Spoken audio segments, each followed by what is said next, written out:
안녕하세요. 유원입니다. 오늘 제가 남길 영상은 제가 늦은 나이, 제가 90년생이거든요. 37살에 캐나다 워킹홀리데이를 가게 된 이유에 대해서 한번 제 이야기를 남겨볼까 합니다. 제가 처음부터 캐나다 워킹홀리데이를 가려고 생각했던 건 아니었어요. 저는 이민을 생각했습니다. 저는 한국의 조직 생활이랑은 그렇게 잘 맞지 않는 것 같고, 이제 사람들이랑 어울리는 것도 잘 못하고, 그냥 이런 위계 질서, 막 강압적인 문화, 막 단체 생활, 이런 게 너무 안 맞아가지고, 저는 이제 한국이랑 너무 안 맞는다고 생각을 했어요. 그래서, 이제 이민을 한번 준비해볼까 하다가, 이제 이민을 가려면 직업이 필요하잖아요.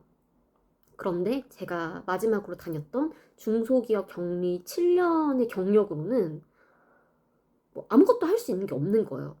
그래서 새롭게 도전을 해야겠다 하고 뉴질랜드 간호사를 알아보게 됩니다.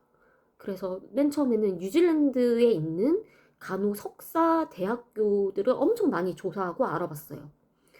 그런데 문제가 있었습니다. 가장 큰 문제가 뭐냐?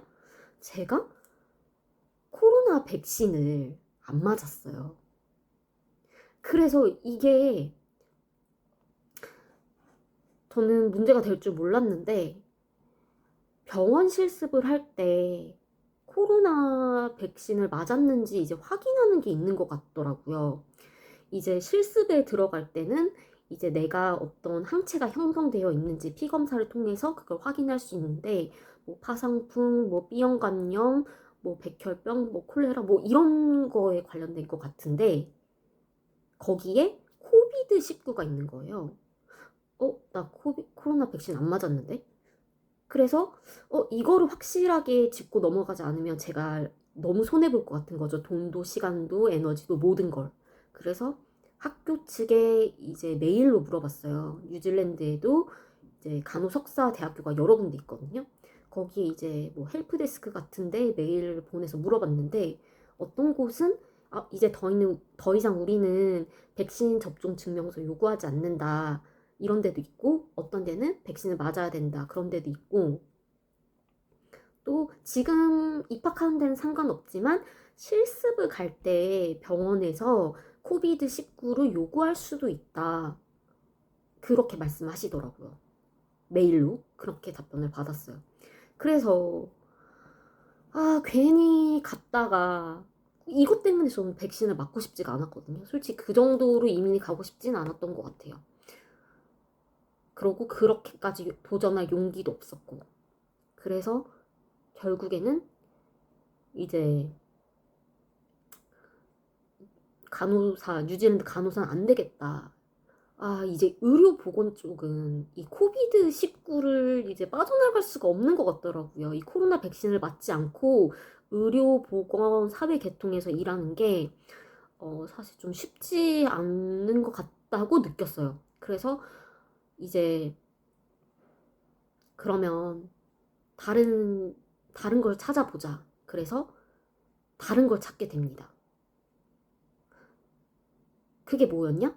바로 미용사였어요.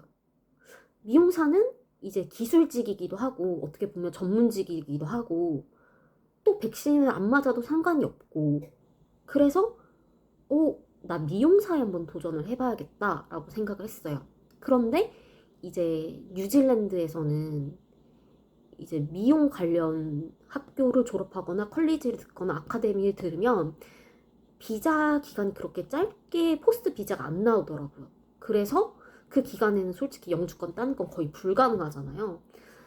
그래서 뉴질랜드는 아닌 것 같다. 근데 제 나이가 만 35세니까 캐나다에서 워킹홀리데이를 갈 수가 있는 거예요. 그래서 캐나다 워킹홀리데이를 가게 된 겁니다. 네. 그러고 내가 지금 이렇게 해외로 이민을 가고 싶다 어쩌네 저쩌네 하지만 결국에는 안 맞을 수도 있잖아요. 결국에 한국이 최고였어 이럴 수도 있고 그래서 그냥 일단 캐나다에서 한번 살아보자 이런 생각으로 캐나다에서 나는 미용사로 한번 도전을 해봐야겠다 생각을 하고 이제 한국에서 미용사 자격증을 따서 나가야겠다.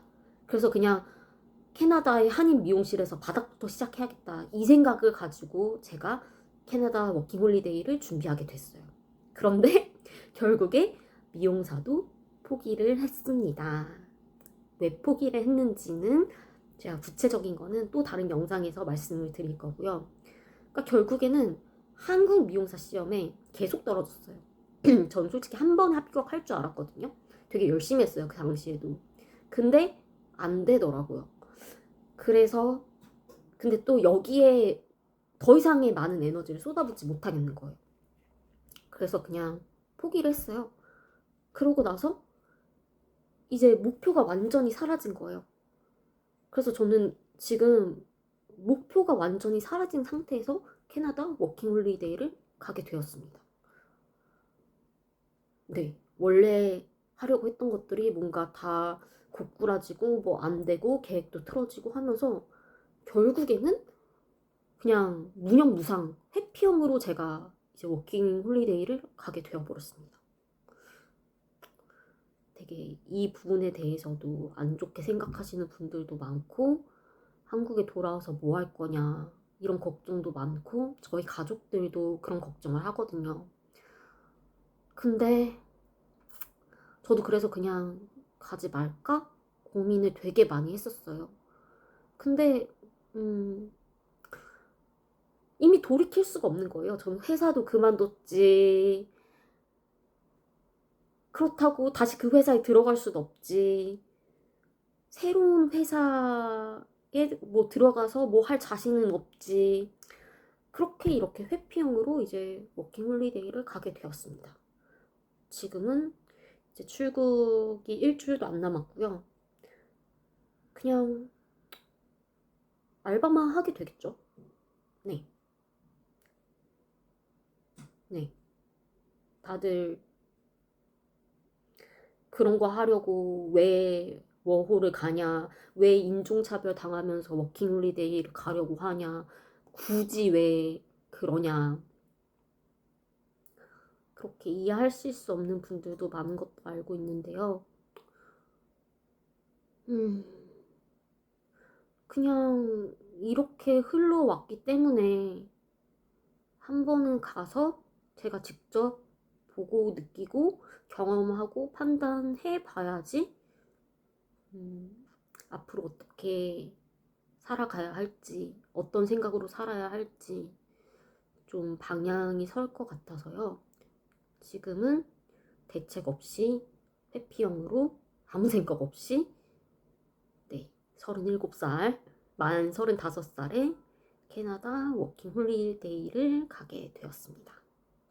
오늘 영상은 여기서 마무리하겠습니다. 안녕!